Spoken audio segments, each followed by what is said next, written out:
name's Lindy Cowling and welcome to my channel.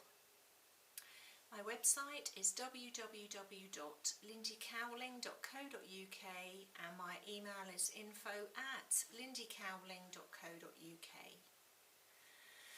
And this short video is simply going to be called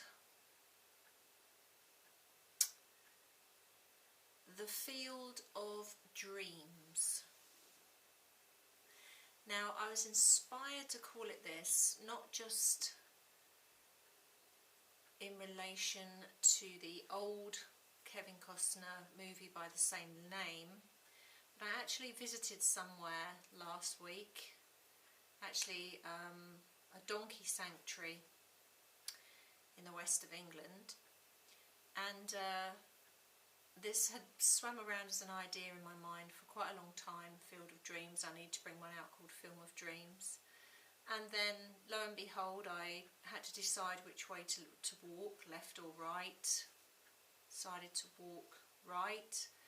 And after about 20 minutes on this walk, I came to a field which was named the Field of Dreams. So that magic synchronicity again, I thought, right, better bring a video out. So what do I mean about the Field of Dreams? This all ties in with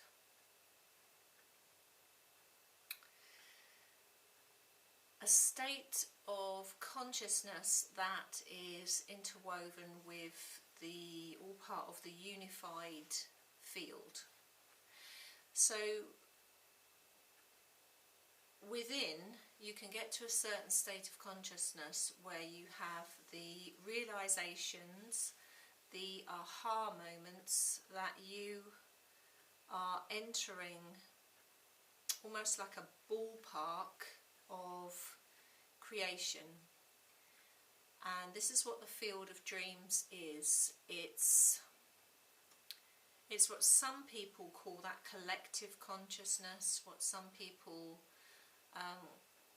refer to. I've been referring to it for years now with my clients.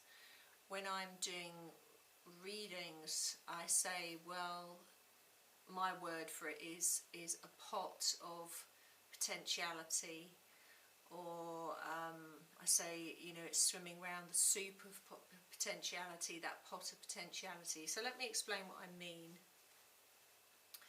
Once people get to a state of awareness within themselves, and everything we talk about here, it's all to do with inner states of awareness, because according to your inner state of awareness, that's going to affect what your outer state of awareness and results are going to be. Once you get to an inner state of awareness where you are accessing, because of your state of consciousness, this field of dreams, the awareness of the unified field, you realise that anything and everything is possible because you're in that field of creation. But this is where the overlap comes when people say we're all one and we're all connected to one.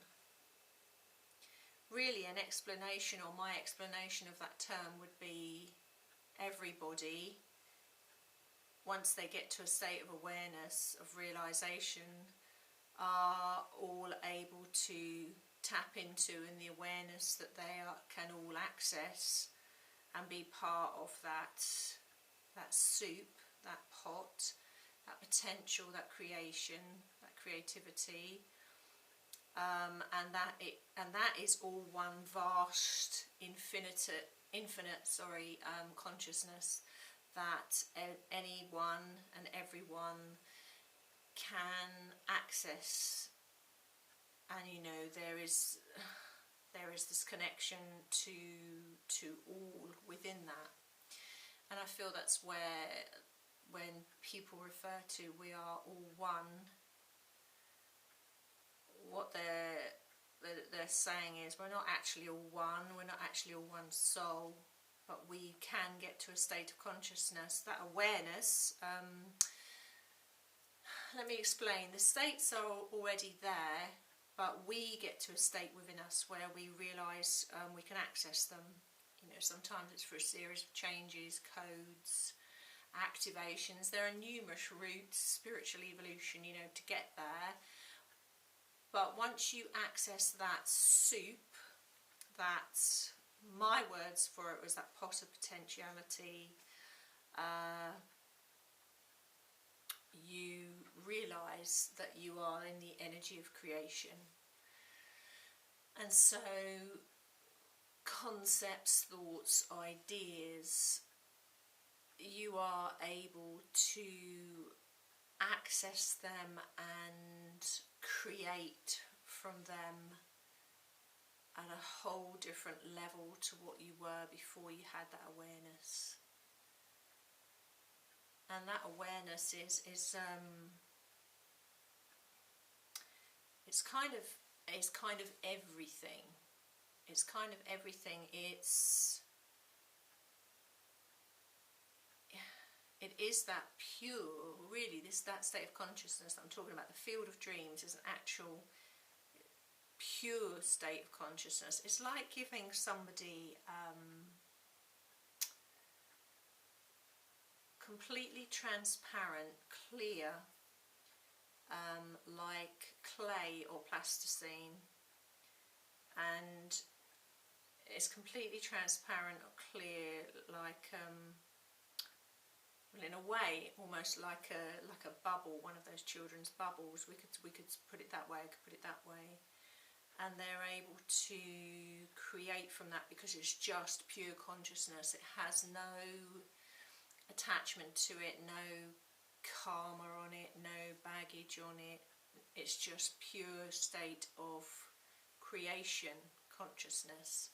And within that, of course, there's all that potential. And so hence, you know, potentiality. So because it is unlimited potential, because it's a pure state of consciousness that you can morph and access by your intent, by your feeling into it, by your thoughts, by your feelings, you can morph what that consciousness is going to be. Now, I'm going to repeat again, this isn't a new state of consciousness. This has been there, you know, since time began, really. You know, it's sort of been there forever. But you get to a state of awareness within where you realise it's there. You know, most of us can go for our whole lives and not even realise it is there, let alone accessible. And of course, the times we're entering now, that is now changing.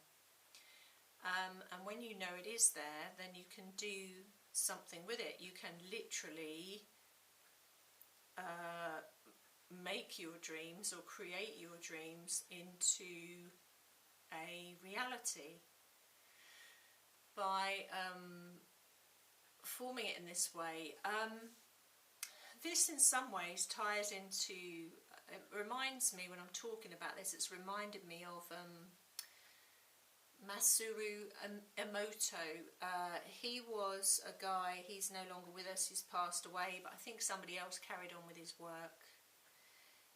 Years ago I read a book of his that was full of pictures where he photographed the state of water, the shapes it made according to your tone of voice, your intentions, your thoughts, your feelings. And bear in mind that we are vastly comprised of water. This has huge ramifications, so they would play certain aggressive forms of music through or near water, or have water and things and then tape words or play sounds through it, or even write words and put the words near it with negative intent, and it would distort and bend and twist and morph the shapes. And he could photograph this. And yet, if there was pure, loving, peaceful intent or words or sounds or feelings, it would make the most amazing, beautiful shapes. And this is not unsimilar to what I'm talking about, in that consciousness, which is what we actually are, has always been able to be programmed. But what's happened is, because we did not have the awareness it could be programmed, most of us program the consciousness within us. The consciousness is us. We program it negatively by running lots of negative thoughts, or running lots of stress and worries and fears, and we can bend and distort that pure consciousness out of shape. And sometimes, you know, it's just pure life experiences bend and twist and morph that out of shape. And kind of the challenge really is to walk it back to that purity and that simplicity, and stripping everything else away again. That's the challenge there, to take it back to that pure state of consciousness, that pure state of bliss, the field of dreams, regardless of what your life experiences are or have been. This is why everything gets stripped away, and you are taken back to a state of simplicity. Because it's only in that state of simplicity that you realise you can access all that is. You are, and not only can you access the field of dreams, but that you are the field of dreams. That you do have all that potential and that creation within you, but you're unlearning and letting go of what you inadvertently programmed that pure consciousness with in the first place. Do you see what I mean? So it's interesting, because we're not really in the habit of playing, and that's the word I'm going to use here. We're not really in the habit of playing around with creation and consciousness in this way, because we've not even been aware that we could. And most of the time, because 95% of the time we're running our lives subconsciously, not consciously, we are either inadvertently misprogramming ourselves, that consciousness, or we're having it misprogrammed for us by not only life experiences, but we're being, you know, sometimes we're intentionally misprogrammed by, you know, certain powers that be that don't want us to have access to our own divinity.